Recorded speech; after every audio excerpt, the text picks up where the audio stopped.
here in the beautiful suburb of Zurich in what looks like a location straight out of a Hindi movie. It's really gorgeous, and I'm here to drive Audi's new baby. Now, this is the youngest sibling in the Q range. This is the Q2. It's all new, and Audi have even taken the design language a bit forward with this one. Let's take a look at it. Whilst the Q7's other siblings may look like someone put it on a Xerox machine and shrank it, the Q2 sets out to have a distinctive look of its own. Strong character lines and sculpting below the window with the contrast color floating blade C-pillar give the car a fresh appeal. The roof slopes down to the rear, offering a coupe-like stance. The large grille with a thick chrome frame extends almost to the sides of the car, dominating the front and making it look very beefy. In contrast, the rear sits squat and looks like a hatchback. Overall, it definitely looks like a young member of the family and has oodles of attitude.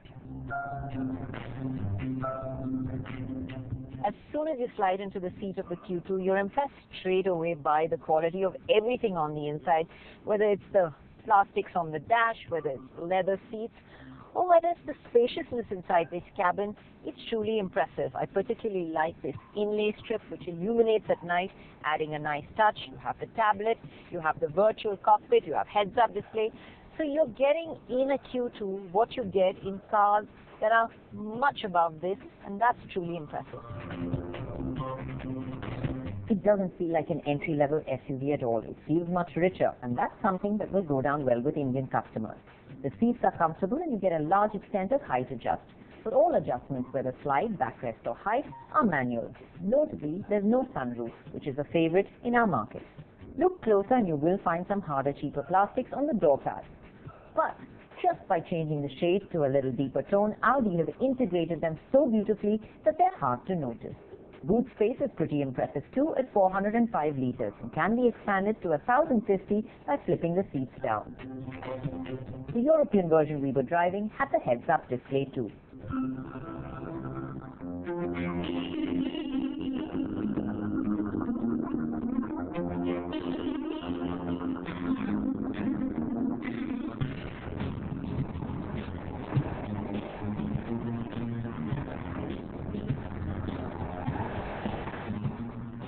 The heads-up display has a little plastic shield which is in your line of vision and nice. But for people that sit lower down, it takes a little getting used to that little plastic piece in your line of vision across the road. It can get a bit distracting at times. But the display panel can be retracted at the touch of a button should it bother you. It definitely feels compact enough when you drive it, especially on these narrow country roads here in Zurich. It feels like a nice small hatchback that I'm actually driving. And yet, you sit high enough, you have a commanding position, so you do feel like you're in an SUV as well.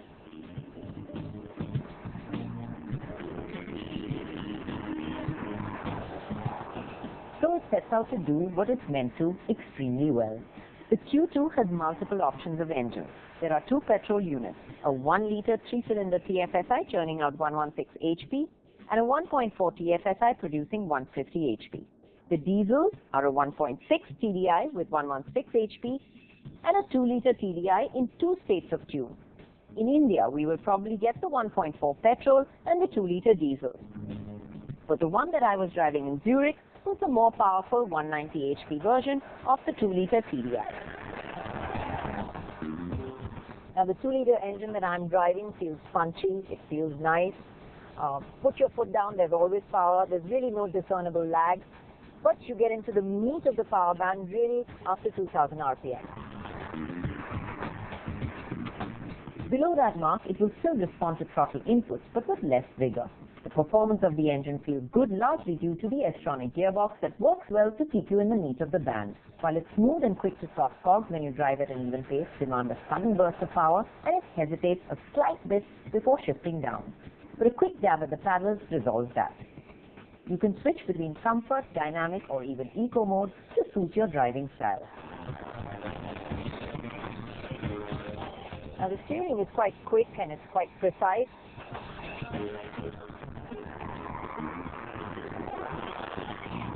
But like all Audis, I would have liked a little bit more feedback, especially when, I'm at straight line speeds on a highway. There is a bit of a dead zone at the center. However, you can counter that by putting it into dynamic, where it feels much better. It does get a little more weighty in dynamic mode and feels better. But when you go around the corners, the Q2's body control is good and it's happy to change directions quite deftly, feeling slant. The way this goes around corners is actually quite impressive. Nose dives in, sucks itself into a corner. It actually feels very, very direct.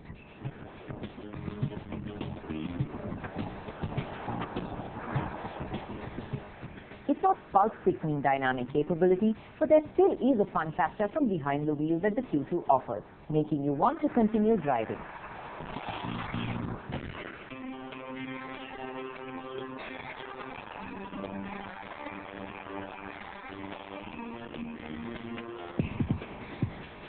Small country roads, urban slow-speed traffic, or the highway, the Q2 is a good companion.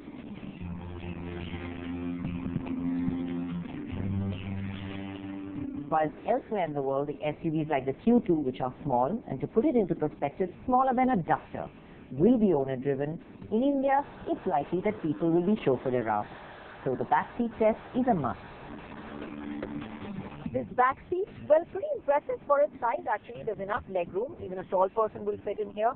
Although his knees might touch the back of the seat, there's enough headroom. There is enough width. Three will be a tight squeeze, but you can get them in. If there's one thing I really don't like about this backseat, is the fact that this window line is really high, the glass area very small, so it makes you feel a bit helpless. You can seat two 6-footers, one behind the other, so on that count, the Q2's backseat is good, considering its exterior dimensions. The seats offer good support overall as well. The roads here are like someone took a butter knife and just sort of spread them across the surface. They're too smooth for me to pass judgment on ride quality. And I think I'll reserve that for when this car comes to India. But all I can say is that it does have the suppleness to cope with quite a fair share of bumps and potholes. The ride, however, does feel on the firmer side. The Q2 is positioned below the A3, and we can expect its base versions to be priced marginally less too. But there will be some overlap areas.